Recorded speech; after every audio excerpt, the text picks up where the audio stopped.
2025년 6월 트럼프의 장남이 SNS에 올린 한 장의 사진이 미국 사회에 다시 불을 지폈습니다. 루프탑 코리안의 시대를 다시 위대하게, 누군가는 이를 농담이라 했고 또 다른 누군가는 결코 가볍게 다뤄서는 안 될 과거의 상처라 말했습니다. 하지만 정작 그 사진 속 인물들이 누구인지, 그들이 무엇을 했고 왜 그렇게 기억되고 있는지에 대해서는 아무도 정확히 말하지 않았습니다. 도대체 그들은 누구였을까요? 그리고 왜 지금 이 시점에 다시 소환되고 있는 걸까요? 이 이야기는 바로 그 질문에서 시작됩니다. 안녕하세요. 저는 클레어 리드입니다. 영국에서 온 프리랜서 다큐멘터리 감독이지요. 2025년 봄, LA에서 벌어진 시위를 취재하다가 우연히 한 남자를 만났습니다. 그날이 제 인생을 바꾼 날이었어요. 시위 현장은 혼란 그 자체였습니다. 최루탄 연기가 자욱하고 사람들의 외침이 거리를 가득 메우고 있었어요. 저는 카메라를 들고 그 속을 헤매고 있었는데 갑자기 한 중년 남성이 제게 다가왔습니다. 그는 제이슨 메카시라고 자신을 소개했어요. 50대 초반의 평범한 백인 남성이었지만 그의 눈빛에는 뭔가 특별한 것이 있었습니다. 제이슨은 1992년 LA 폭동에 대해 물어봤습니다. 저는 물론 들어봤지만 대략적인 내용만 알고 있었어요. 로드니 킹 사건으로 시작된 폭동, 코리아타운의 피해, 그리고 옥상에서 총을 든 한국인들의 모습. 하지만 제이슨이 들려준 이야기는 제가 알던 것과 달랐습니다. 제이슨은 당시 25살이었다고 했습니다. 건설 일을 하던 평범한 청년이었죠. 그날 오후 일을 마치고 집으로 가는 길에 폭동에 휘말렸다고 해요. 거리는 이미 아수라장이었고 폭도들이 상점을 부수고 불을 지르고 있었습니다. 갑자기 서너 명이 제이슨을 둘러쌌다고 해요. 이유도 묻지 않고 주먹이 날아왔습니다. 제이슨은 무작정 도망쳤지만 그들은 계속 쫓아왔어요. 절망적인 순간이었습니다. 제이슨은 피투성이가 된 채 한 상점 앞에 쓰러졌어요. 그때 누군가가 문을 열고 그를 안으로 끌어들였습니다. 한국 분이었다고 해요. 나이는 50살 정도 되어 보였고 위험한 상황인데도 제이슨을 구해줬습니다. 그분은 제이슨을 옥상으로 데려갔어요. 거기에는 다른 한국 분들도 있었습니다. 모두 총을 들고 있었지만 제이슨을 향해서는 한 번도 겨누지 않았다고 해요. 그날 밤 제이슨은 한국인들의 보호 아래 옥상에서 밤을 보냈습니다. 그들은 교대로 경계를 서며 그를 지켰어요. 제이슨은 33년 동안 그분들에게 제대로 감사 인사도 못 드렸다며 간절한 목소리로 도움을 요청했습니다. 저는 흔쾌히 응했어요. 이 이야기를 다큐멘터리로 만들어 보겠다고 약속했습니다. 하지만 그때는 몰랐어요. 이것이 얼마나 깊고 복잡한 이야기인지 말이에요. 제이슨의 기억을 따라가는 일은 쉽지 않았습니다. 33년이라는 세월은 많은 것을 바꿔놓았거든요. 하지만 저는 포기하지 않았습니다. 먼저 1992년 당시 신문 기사들을 뒤져봤어요. 폭동 기간 동안 수많은 기사가 쏟아졌지만 제이슨의 구조에 대한 내용은 찾을 수 없었습니다. 언론은 주로 재산 피해와 충돌 상황에만 집중했거든요. 제이슨은 카메라 앞에서 천천히 그날 밤을 회상했습니다. 저는 그의 표정에서 당시의 두려움이 그대로 느껴졌어요. 옥상에서 내려다본 거리는 지옥 같았다고 했습니다. 여기저기서 불이 타오르고 사람들이 소리를 지르며 뛰어다녔다고 해요. 하지만 정작 옥상은 평온했다고 합니다. 한국인들은 조용히 자리를 지키며 아래를 감시했어요. 그분들은 제이슨에게 물과 간단한 음식을 주었다고 해요. 저는 제이슨이 묘사하는 장면을 상상해봤습니다. 혼란스러운 거리와 대조적으로 옥상에서는 한 생명을 구하려는 조용한 연대가 이뤄지고 있었던 거예요. 새벽이 되자 그분들이 제이슨을 안전한 곳까지 데려다 주었다고 합니다. 경찰서 근처까지요. 제이슨은 그때 받은 도움을 평생 잊을 수 없다고 했어요. 하지만 그 한국인들의 이름도 정확한 신원도 알 수 없었습니다. 저는 코리아타운 일대를 돌아다니며 당시를 기억하는 사람들을 찾았습니다. 하지만 대부분은 입을 열려하지 않았어요. 너무 오래된 일이기도 하고 당시의 기억이 달갑지 않았을 테니까요. 그러던 중 한 한국계 미국인 노인을 만났습니다. 김 씨라고만 이름을 밝힌 그는 제이슨의 이야기를 듣더니 고개를 끄덕였어요. 그런 일이 많았다며 자신들은 그냥 사람을 도운 것뿐이라고 했습니다. 김 씨의 담담한 말투에서 저는 뭔가 특별한 것을 느꼈습니다. 영웅적인 행동을 자랑스럽게 말하는 게 아니라 당연한 일을 했다는 듯한 태도였거든요. 위험한 상황에서 누군가 도움을 요청하면 외면할 수 없다는 거였어요. 김 씨는 당시 자신도 비슷한 일을 했다고 털어놓았습니다. 정확한 세부사항은 기억나지 않지만 몇 명의 사람을 도왔다고 해요. 자신들이 특별한 건 아니며 그냥 사람으로서 해야 할 일을 했을 뿐이라고 했습니다. 이 말을 들으며 저는 깨달았어요. 루프탑 코리안이라는 전설 뒤에는 단순한 영웅담이 아니라 인간적인 연대의 이야기가 숨어 있다는 것을요. 제이슨의 이야기를 확인하기 위해 저는 더 많은 증거를 찾아야 했습니다. 기록으로 남은 자료가 거의 없다 보니 당시를 기억하는 사람들을 직접 만나는 수밖에 없었어요. 한국계 커뮤니티에서는 여전히 조심스러워했지만 제이슨이 직접 나서서 도움을 요청하자 분위기가 달라졌어요. 제이슨의 진심 어린 말에 몇몇 분들이 마음을 열기 시작했습니다. 그중 한 분은 박 씨라는 할아버지였어요. 박 씨는 당시 총을 들고 지켰지만 쏜 적은 한 번도 없다고 했습니다. 당시 40살이었던 박 씨는 한국에서 군대를 다녀온 경험이 있어서 자연스럽게 방어 조직에 참여했다고 해요. 그들의 목표는 상점을 지키는 게 아니라 사람을 지키는 거였다고 했습니다. 박 씨의 말에서 저는 중요한 단서를 발견했어요. 그들은 재산보다 생명을 우선시했다는 거였습니다. 하지만 박 씨도 제이슨을 구체적으로 기억하지는 못했습니다. 당시 워낙 혼란스러웠고 도움을 요청하는 사람들이 여러 명 있었거든요. 박 씨는 누구든 도왔다고 했어요. 한국 사람이든 아니든 상관없이요. 저는 다른 방법을 시도해봤습니다. 당시 헬리콥터에서 촬영한 영상들을 찾아본 거예요. 방송국과 경찰의 자료를 뒤지다 보니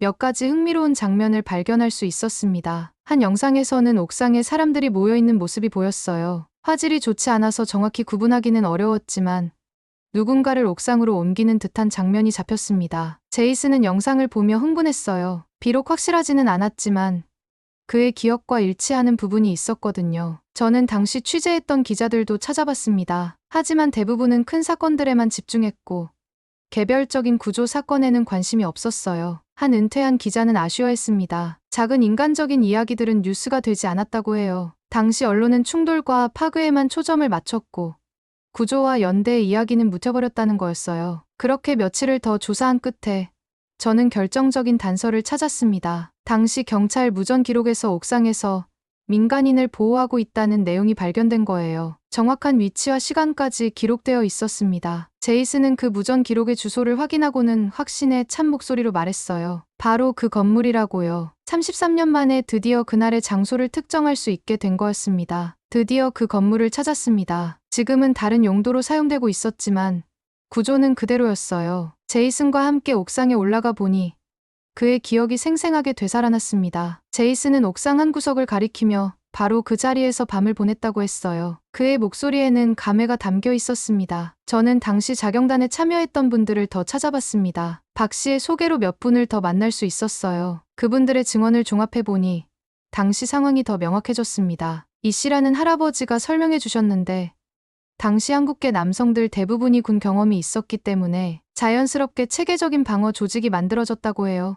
하지만 그들의 목적은 공격이 아니라 보호였다고 했습니다. 이 씨는 당시를 재현해 보여주셨습니다. 옥상의 각 모서리에 사람을 배치하고 교대로 경계 근무를 서는 방식이었어요. 군대에서 배운 전술을 민간인 보호에 활용한 거였습니다. 총은 마지막 수단이었다고 해요. 실제로는 대화로 해결하려 했다고 합니다. 그분들의 증언에 따르면 실제 총격전은 거의 없었다고 해요. 대부분은 총을 보이는 것만으로도 충분했다고 합니다. 사람들이 그들을 보고 물러났지만 진짜 위협적인 상황에서는 도움이 필요한 사람을 받아들였다고 해요. 저는 이분들과 함께 당시 상황을 재현해봤습니다. 옥상에서 아래를 내려다보며 그날 밤의 긴장감을 느껴봤어요. 제이슨은 옥상 가장자리에 서서 말했습니다. 그 위치에서는 주변 몇 개 블록을 모두 볼 수 있었어요. 그분들이 제이슨을 그곳에 두고 밤새 지켜주었다는 거였습니다. 제이슨의 말을 들으며 저는 그날 밤의 상황을 상상해봤어요. 아래에서는 혼란이 계속되고 옥상에서는 한 생명을 지키려는 조용한 노력이 이어졌을 거예요. 박 씨의 겸손한 말이 인상적이었습니다. 자신들은 전문가가 아니었으며 그냥 해야 할 일을 했을 뿐이라고 했어요. 자랑하지 않고 과시하지 않으면서도 묵묵히 자신의 역할을 다한 사람들이었습니다. 그날 옥상에서 저는 확신했어요. 루프탑 코리아는 전설이 아니라 실존했던 사람들이었다는 것을요. 그리고 그들의 진짜 힘은 무기가 아니라 인간에 대한 연민이었다는 것도요. 며칠 후 놀라운 일이 일어났습니다. 제이슨의 이야기가 한국계 커뮤니티에 알려지면서 당시 실제로 그를 구했던 분이 나타난 거예요. 최 씨라는 할아버지였습니다. 75살의 최 씨는 당시 42살이었다고 해요. 최 씨는 제이슨을 보며 혹시 그때 그 청년이 맞는지 물어봤습니다. 키가 크고 갈색 머리에 건설 작업복을 입고 있었다고 했어요. 최 씨의 묘사에 제이슨은 깜짝 놀랐습니다. 정확히 맞아떨어졌거든요. 33년 만의 재회였어요. 저는 카메라를 돌리며 이 감동적인 순간을 기록했습니다. 최 씨는 당시를 생생히 기억하고 있었어요. 제이슨이 자신들 가게 문 앞에 쓰러져 있었다고 했습니다. 피투성이가 되어서요. 위험한 상황이었지만 도저히 그냥 지나칠 수 없었다고 해요. 제이슨이 자신의 아들과 비슷한 나이였기 때문에 어떻게 외면할 수 있겠냐고 했습니다. 최 씨의 말에 제이슨은 눈물을 흘렸습니다. 33년 동안 하고 싶었던 말을 드디어 할 수 있게 된 거예요. 두 사람의 포옹을 보며 저도 울컥했어요. 이것이 바로 제가 찾던 이야기의 핵심이었습니다. 최 씨는 당시 상황을 더 자세히 설명해 주셨어요. 제이슨을 가게 안으로 데려온 후 옥상으로 옮겨서 밤새 돌봤다고 해요. 아내가 상처를 소독해주고 음식을 챙겨줬으며 아들도 도왔다고 했습니다. 최 씨 가족 전체가 제이슨을 도왔다는 이야기였어요. 단순히 한 사람의 선행이 아니라 가족 차원의 연대였던 거였습니다. 최 씨는 위험했지만 후회하지 않는다고 했어요. 사람을 구하는 게 당연하다는 거였죠. 최 씨의 담담한 말에서 저는 한국인들의 정신을 엿볼 수 있었습니다. 자신의 안전보다 남의 생명을 우선시하는 마음 말이에요. 제이슨은 최 씨에게 계속 감사 인사를 했지만 최 씨는 오히려 쑥스러워했어요. 당연한 일을 했을 뿐이라고 했습니다. 이 만남을 계기로 더 많은 이야기가 나왔습니다. 당시 비슷한 일을 겪었던 다른 사람들도 연락을 해온 거예요. 제이슨의 경우만이 아니었다는 걸 알 수 있었어요. 최 씨의 아들도 나타났습니다. 지금은 50대가 된 그는 당시를 어렴풋이 기억하고 있었어요. 아버지가 누군가를 도왔다는 얘기는 들었지만 이렇게 직접 만나게 될 줄은 몰랐다고 했습니다. 아들은 제이슨에게 아버지의 행동이 자랑스럽다고 말했어요. 이렇게 과거의 선행이 다음 세대로 이어지는 모습을 보며 저는 희망을 느꼈습니다. 2025년 현재 LA의 거리는 다시 불안했습니다. 새로운 사회 갈등으로 시위와 충돌이 이어지고 있었어요. 하지만 코리아타운은 달랐습니다. 저는 제이슨이 자원봉사로 방범 활동에 참여하는 모습을 목격했어요. 33년 전 도움을 받았던 그가 이제는 다른 사람을 돕는 역할을 하고 있었던 거였습니다. 제이슨은 한국계 자원봉사자들과 함께 거리를 순찰했습니다. 무기를 들지는 않았지만 위험한 상황을 예방하고 도움이 필요한 사람을 찾는 일을 했어요. 최 씨 아버지가 자신을 구해주셨듯이 이제는 자신이 누군가를 도울 차례라고 했습니다. 제이슨의 말에서 저는 선행의 순환을 봤어요. 받은 은혜를 다른 사람에게 베푸는 아름다운 연결고리였습니다. 코리아타운의 젊은 한국계 미국인들도 이 활동에 참여했습니다. 그들은 부모 세대의 이야기를 들으며 자랐고 이제는 스스로 실천하고 있었어요. 25살의 김 씨는 아버지 세대가 지킨 전통을 자신들도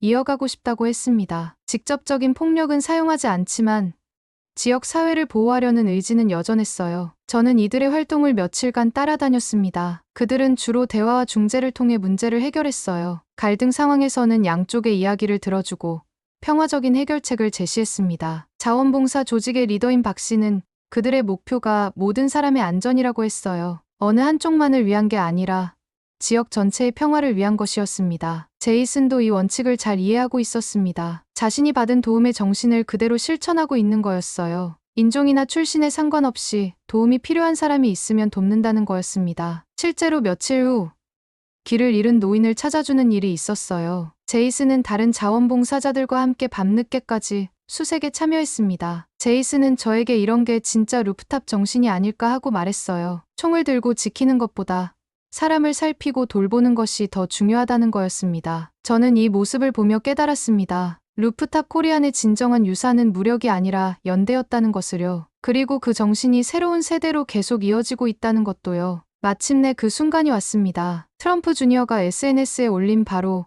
그 게시물이 화제가 된 거예요. 사진과 함께 올라온 문구가 전국적인 논란을 불러일으켰습니다. 저는 제이슨과 최 씨를 만나 이 소식을 전했어요. 두 분의 반응은 복잡했습니다. 제이슨은 화면을 보며 저 사진 속 분들이 누구인지는 모르겠다고 했습니다. 하지만 그의 표정에는 아쉬움이 담겨 있었어요. 그날 자신을 구해주신 분들도 비슷한 모습이었을 거라고 했습니다. 최 씨는 더 신중한 반응을 보였어요. 정치적으로 이용되는 것에 대한 우려가 있었거든요. 자신들이 한 일이 정치 도구로 사용되는 건 원하지 않는다고 했습니다. 최 씨의 말에 저는 공감했어요. 순수한 인간적 행위가 정치적 메시지로 변질되는 것은 안타까운 일이었거든요. 하지만 제이슨은 다른 관점을 제시했습니다. 이 기회에 진짜 이야기를 알려야 한다는 거였어요. 사람들이 사진만 보고 판단해서는 안 되며 진짜 이야기를 들어야 한다고 했습니다. 저는 두 분의 대화를 들으며 이 다큐멘터리의 진정한 의미를 깨달았어요. 단순한 과거 사건의 기록이 아니라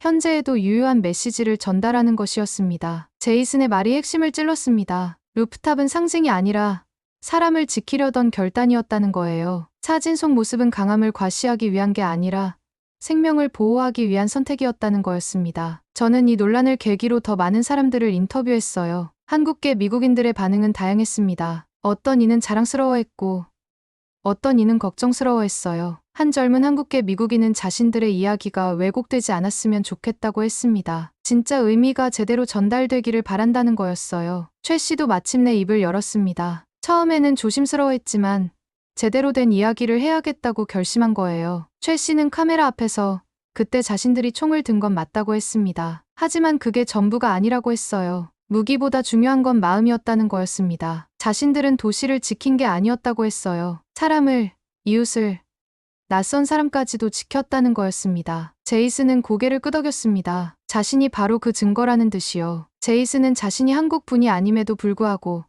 그분들이 자신을 가족처럼 돌봐주셨다고 했습니다. 두 사람의 대화를 보며 저는 확신했어요. 진짜 루프탑 코리안의 이야기는 분열이 아니라 화합에 관한 것이라고요. 온라인에서는 여전히 논란이 계속됐습니다. 하지만 저희의 다큐멘터리 예고편이 공개되자 반응이 달라지기 시작했어요. 사람들이 진짜 이야기에 관심을 갖기 시작한 거였습니다. 한 시청자는 댓글에 이런 이야기를 기다렸다고 남겼어요. 단순한 상징이 아니라 실제 인간의 이야기를 원했다는 거였습니다. 저는 마지막 촬영을 위해 다시 그 옥상으로 갔습니다. 제이슨과 최 씨, 그리고 당시를 기억하는 다른 분들도 함께였어요. 석양이 서쪽 하늘을 붉게 물들이기 시작했습니다. 33년 전 그날과 똑같은 시간이었어요. 하지만 지금의 옥상은 평화로웠습니다. 총성도 없고 화염도 없었어요. 다만 세월의 흔적만이 건물 곳곳에 남아있을 뿐이었습니다. 제이슨은 옥상 난간에 손을 얹고 말했습니다. 33년이 지났지만 그날의 교훈은 여전히 유효하다고 했어요. 지금도 갈등은 있지만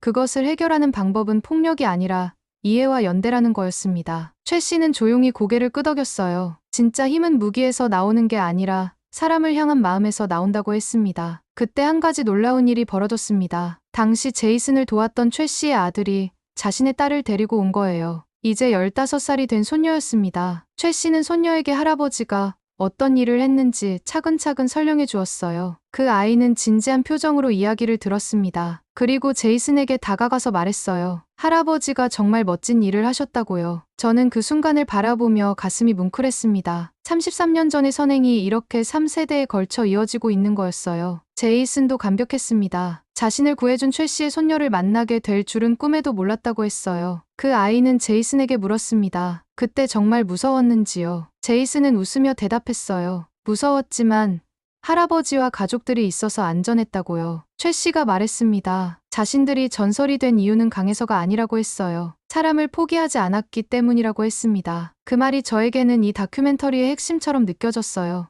루프탑 코리아는 무력의 상징이 아니라 연민의 상징이었던 거였습니다. 해가 완전히 지자 도시의 불빛들이 하나둘 켜지기 시작했습니다. 그 광경을 바라보며 저는 생각했어요. 이 도시에는 여전히 갈등이 있고 앞으로도 있을 거라고요. 하지만 중요한 건 그 갈등을 어떻게 해결하느냐였습니다. 총이 아니라 손을 내미는 것, 배제가 아니라 포용하는 것, 그것이 진짜 해답이라는 걸 이 이야기가 보여주고 있었어요. 제이슨이 마지막으로 카메라를 향해 말했습니다. 사람들이 루프탑 코리안 사진을 볼 때마다 그 뒤에 숨은 진짜 이야기를 기억해 달라고 했어요. 그들은 적을 만들기 위해 총을 든 게 아니라 생명을 지키기 위해 총을 들었다고 했습니다. 그리고 가장 중요한 건 그 총을 버리고 손을 내밀 줄 아는 용기였다고 했어요. 최 씨도 덧붙였습니다. 진정한 강함이란 다른 사람을 해치는 능력이 아니라 다른 사람을 살리는 의지라고 했어요. 그날 밤 옥상에서 그들이 보여준 건 바로 그런 강함이었다고 했습니다. 카메라를 끄며 저는 확신했습니다. 이 이야기는 단순한 과거 회고가 아니라 현재를 사는 우리 모두에게 필요한 메시지라는 것을요. 갈등의 시대에 우리가 선택해야 할 것은 무엇인지,